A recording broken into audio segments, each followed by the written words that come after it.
नमस्कार साथियों, स्वागत है आप सभी का अंकित इंस्पायर्स राजस्थान पर। हम समस्त राजस्थानियों के लिए एक जबरदस्त न्यूज़ इस समय मार्केट में चल रही है और खबर ये है कि राजस्थान में समुद्र का पानी लाया जा रहा है। अब समुद्र का पानी कोई बाल्टी में भरकर ला रहा है कि नदियों से ढोकर ला रहा है, ये आज के सेशन में बताने की बात है।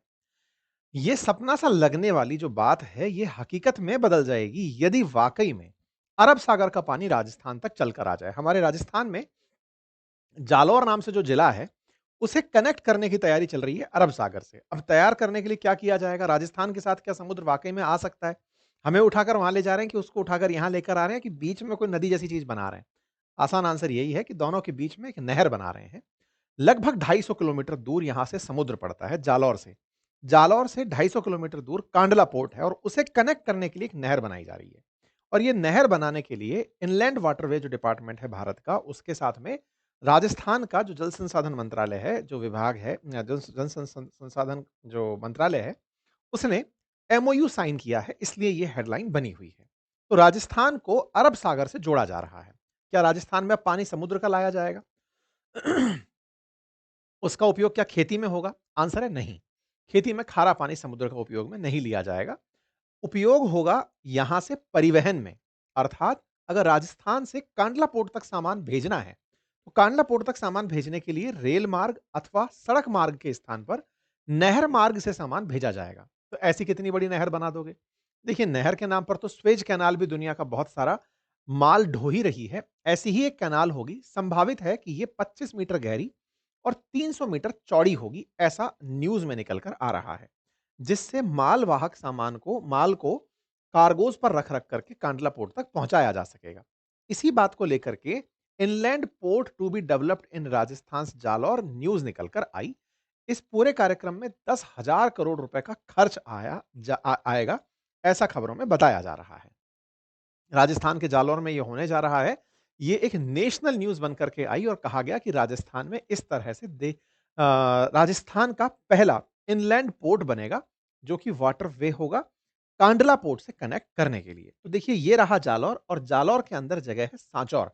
सांचौर को कनेक्ट करने के लिए रण ऑफ कच्छ से होते हुए इस तरह से एक नहर प्रस्तावित की जा रही है। असल मायने में जवाई, लूणी और रण ऑफ कच्छ, ये जो नदियां बहती हैं जवाई और लूणी, और उसका रण ऑफ कच्छ के साथ में जो बहता हुआ रास्ता है, उसी के रास्ते को उपयोग में लेते हुए इस नहर का निर्माण किया जाएगा। ये नहर जब मतलब टेक्निकली इस नहर का उपयोग पानी के लिए नहीं किया जाएगा। मतलब इस तरह से समझिए कि इस पानी से इंदिरा गांधी कैनाल की तरह सिंचाई नहीं की जाएगी। इससे इस पानी को अंदर तक ला करके केवल परिवहन और अगर भविष्य में आवश्यकता हुई तो एंटरटेनमेंट के पर्पज़ से, टूरिज़्म के पर्पज़ से इस नहर का उपयोग किया जाएगा। ठीक है? ये जानकारी कब बाहर निकल कर आई? जब राजस्थान के अंदर एमओयू साइन हुआ। मुंबई के अंदर एमओयू साइन हुआ। राजस्थान रिवर बेसिन और जल संसाधन आयोजन मंत्रालय, आयोजन प्राधिकरण और भारतीय अंतर्देशीय जलमार्ग प्राधिकरण के बीच में जवाई लूणी ऑफ कच्छ नदी प्रणाली को राष्ट्रीय जलमार्ग 48 घोषित होने के कारण यह सब काम हो पा रहा है। यह जानकारी राजस्थान सरकार के द्वारा भी दी गई कि अरब सागर से सीधे जुड़ेगा राजस्थान, जालौर में बनेगा इनलैंड पोर्ट। ये पोर्ट जिस तरह से समुद्र के किनारे पोर्ट कांडला पोर्ट बना हुआ है, मुद्रा पोर्ट बना हुआ है, कांडला पोर्ट दीनदयाल पोर्ट के नाम से इन दिनों विख्यात है। उस पर इन दिनों थोड़ा ट्रैफिक कम हुआ है जब से अडानी का मुद्रा पोर्ट, क्योंकि 60 किलोमीटर दूर पर मुद्रा पोर्ट है और वहां पर इन दिनों ट्रांजैक्शन खूब है, क्योंकि कांडला पोर्ट सरकारी रह गया और मुद्रा पोर्ट में अडानी का काम है, तो अडानी उसको बहुत प्राइवेटाइज करके कस्टम तरीके से अच्छे से चला रहा है। तो पोर्ट पे जहां सामान बहुत अच्छे से उतर पाए, जहां पर उसका मेंटेनेंस सही से हो, केयर अच्छे से हो, ट्रांसपोर्ट अच्छे से हो, तो वो इन दिनों काफी सर्वाइव कर रहा है, या फिर कहिए तो कंपटीशन में कांडला पोर्ट को टक्कर दे रहा है। ऐसे में कांडला पोर्ट को अगर राजस्थान से कनेक्ट कर दिया गया, क्योंकि सरकारी पोर्ट है, और उससे इसको कनेक्ट कर दिया गया, तो राजस्थान से एक बड़ी मात्रा में जो ट्रैफिक है वो वाया कैनाल होते हुए कांडला पोर्ट जाएगा और कांडला पोर्ट से फिर मिडिल ईस्ट को जो हम अपना सामान बेचते हैं, या अरब सागर के माध्यम से, या कहिए तो जो रेड सी से होकर के हम सामान मंगाते हैं, वो इस रास्ते होकर के राजस्थान पहुंचेगा। और राजस्थान पहुंचने के बाद में फिर यहाँ तो डेडिकेटेड फ्रेट कॉरिडोर है। डेडिकेटेड फ्रेट कॉरिडोर की वजह से दिल्ली सामान बहुत तेजी से पहुंचाया जा सकेगा। तो टेक्निकली सामान की जितनी तेज आवाजाही होती है, देश के विकास में उतना ज्यादा आराम रहता है। अगर सड़क से और रेल से अगर आप देखते हैं मार्ग सामान को भेजने का, तो उसका एक समय लगता है, पर प्रदूषण फैलता है, तेल खर्च होता है। माना जाता है कि जो पानी के थ्रू होने वाला परिवहन है, ट्रांसपोर्ट है, वो तुलनात्मक रूप से सस्ता पड़ता है। यही कारण है ये खबर बड़ी खबर में कंसीडर की गई और कहा गया कि 10,000 करोड़ से अधिक राशि के अंदर ड्रेजिंग होगी। 262 किलोमीटर लंबा जलमार्ग बनाया जाएगा और 50,000 लोगों को इससे रोजगार के अवसर मिलेंगे। ऐसा गवर्नमेंट ऑफ राजस्थान के द्वारा जानकारी दी गई। इसमें कहा गया कि जलमार्ग की डीपीआर पर भारतीय अंतर्देशीय जलमार्ग विकास प्राधिकरण, national technology for port, waterway and cost, IIT Madras और जल संसाधन विभाग द्वारा सर्वे किया जा रहा है। यह जानकारी मुख्यमंत्री के द्वारा भी अपने सोशल मीडिया हैंडल्स पर दी गई और बताया गया कि जल संसाधन मंत्री के प्रयासों से यह सफलता मिली और 10,000 करोड़ रुपए से अधिक की राशि में यहां पर ड्रेजिंग होगी। ये वो रास्ता होगा रन ऑफ कच्छ होते हुए, जो जालौर से होते हुए इस एरिया के अंदर पहुंचेगा। इसी एरिया में कैनाल का विकास होगा और इससे भारत में एक लैंडलॉक स्टेट जो कि राजस्थान है, जिसके पास समुद्र नहीं है, वो भी अब समुद्र तक अपना सामान पहुंचा पाएगा। अभी तक पहुंचाने के लिए हम ट्रक और रेल का उपयोग करते थे।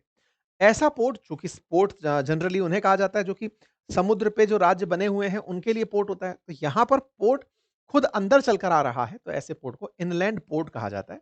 और इस तरह के काम को करने के लिए भारत में inland waterway authority of India है, जो 1985 के अंदर बनाई गई। और ऐसे ही भारत में और इनलैंड रास्तों को तलाशने के लिए नेशनल वाटरवे एक्ट पास किया गया, जिसका उद्देश्य था कि वाटरवेज जो नदियों के रास्ते हो सकते हैं या इनलैंड पोर्ट के रास्ते बन सकते हैं, उनके थ्रू हम किस तरह से कार्गोज को समुद्र तक आसानी से पहुंचाएं और इन रास्तों में रास्ता सुगम रहे और वेसल्स का सही से उपयोग हो, इसके लिए इनलैंड वेसल एक्ट 2021 लाया गया था। ठीक है। यहां पर आज अगर हम बात करते हैं तो हमारे देश में वर्ष 2014 से अब तक नेशनल वाटरवेज में 767% की वृद्धि हुई है और कार्गो हैंडलिंग में 635% की वृद्धि हुई है। जब भी कोई देश इस प्रकार से कार्गो हैंडलिंग तेज कर रहा होता है, इसका मतलब है कि वो जो माल बना रहा है उसे समुद्र तक जल्दी पहुंचा रहा है और समुद्र जल्दी पहुंचा रहा है, इसका मतलब एक्सपोर्ट को तेज कर रहा है, जिसकी वार्षिक वृद्धि दर अभी 22% है। ये बड़ा नंबर है, मतलब CAGR compound annual growth rate 22% होना एक बड़ा नंबर माना जाता है। कार्गो ट्रैफिक हमारा बढ़कर 18 मिलियन से 133 मिलियन तक पहुंच गया है, जिसमें तमाम सरकारी प्रयास, चाहे वो मैरीटाइम इंडिया विजन हो, चाहे सागरमाला प्रोग्राम हो या नेशनल पर्सपेक्टिव प्लान हो, इनका बहुत बड़ा योगदान है और इस वजह से हम लोग बहुत आगे बढ़ रहे हैं। क्योंकि राजस्थान लैंडलॉक स्टेट है, समुद्र के किनारे नहीं है, इसलिए हमें ट्रांसपोर्टेशन में आवश्यकता थी कि हमारे लिए भी कुछ ऐसे रास्ते खुलें। हालांकि राजस्थान से काफ़ी अच्छी कनेक्टिविटी गुजरात की है, हम रेल के माध्यम से और सड़क के माध्यम से माल अपना ऑलरेडी भेज रहे हैं, लेकिन इसकी आवश्यकता हमेशा रही कि कीमत के आधार पर कुछ ऐसा बनकर आए जो कि सस्टेनेबल हो। इस बात को लेकर के वर्ष 2015 से सर्वे चल रहा है और 2015 में पहली बार यह जिक्र निकल कर आया था कि राजस्थान की गवर्नमेंट इनलैंड पोर्ट चाहती है जालोर में। 2015 में ये न्यूज़ बनकर के तैरना शुरू हुई थी। सेंटर ने अपनी तरफ से कहा कि वो राजस्थान की हेल्प करेगा। राजस्थान और गुजरात के बीच में इस बात को लेकर के सहमति बनी कि ठीक है, अगर आप इस तरह से कैनाल चाहते हैं तो गुजरात कैसे साथ काम कर पाएगा। फाइनली अब जब ये बात निकल कर आने लगी, धीरे-धीरे फिर इसमें चर्चाएँ आने लगी कि नहीं साहब, ये इनलैंड पोर्ट फिज़िबल नहीं होगा बनाना, क्योंकि पैसा बहुत खर्च होने वाला था इसके अंदर। फिर इसमें जो नदियाँ ऑलरेडी एग्ज़िस्ट करती हैं, उनका पानी जल भराव किस तरफ जाएगा?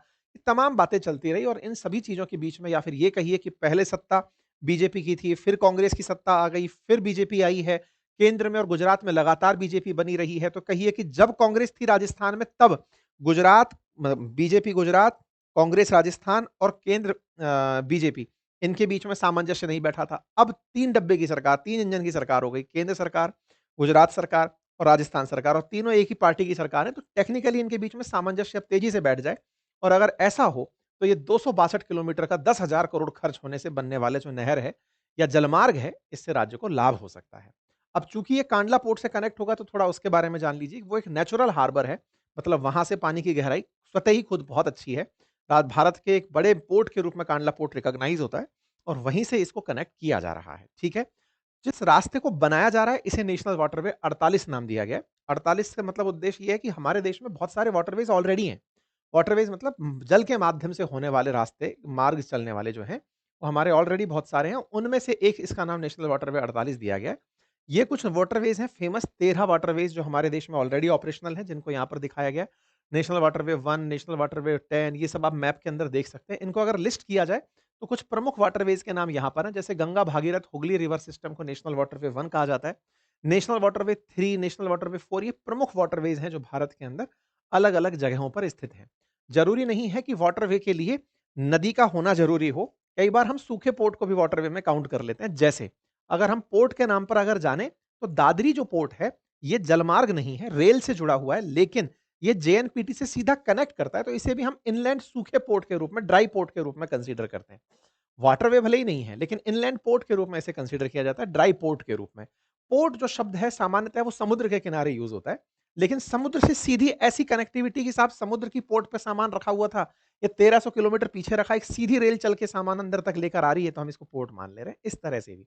ऐसे ही ग्वालियर का ड्राई पोर्ट है, जिसमें कि जलमार्ग नहीं है, रेल और सड़क मार्ग से सीधा जेएनपीटी कनेक्ट कर रखा है। तो हमारे देश के अंदर प्रयास ये है कि समुद्र से कनेक्टिविटी कितना आसान हो। अब आप पूछेंगे ऐसा क्यों? क्योंकि अल्टीमेटली आप एक्सपोर्ट जब तक नहीं करेंगे, देश के अंदर बाहर से पैसा नहीं लाएँगे। और एक्सपोर्ट करने के लिए जो माल बना है, चाहे वो पेरिशेबल गुड है, चाहे आपने तैयार नया माल बनाया है, वो जितना जल्दी बाहर पहुँचाया जा सके, उतना तेज़ी से आप पैसा अंदर ला सकते हैं। आपने सामान बनाया, अब जैसे आप कई बार अगर राजस्थान में अगर देखें, दिल्ली के आसपास के जिलों में तो विशेष रूप से ये देखा जा सकता है, सुबह-सुबह गाड़ियों की कैपेसिटी भले ही 80 फिक्स हो, वो 100-100 तक दौड़ा-दौड़ा के सब्जियाँ लेके दिल्ली जा रहे होते हैं। क्योंकि समय बहुत कीमती होता है, कई ऐसे ट्रांज़िशंस में जहाँ माल बहुत तेज़ी से पहुँचे। अब जैसे साउथ से चल कर के कई फल के ट्रक चल के राजस्थान चल के आते हैं।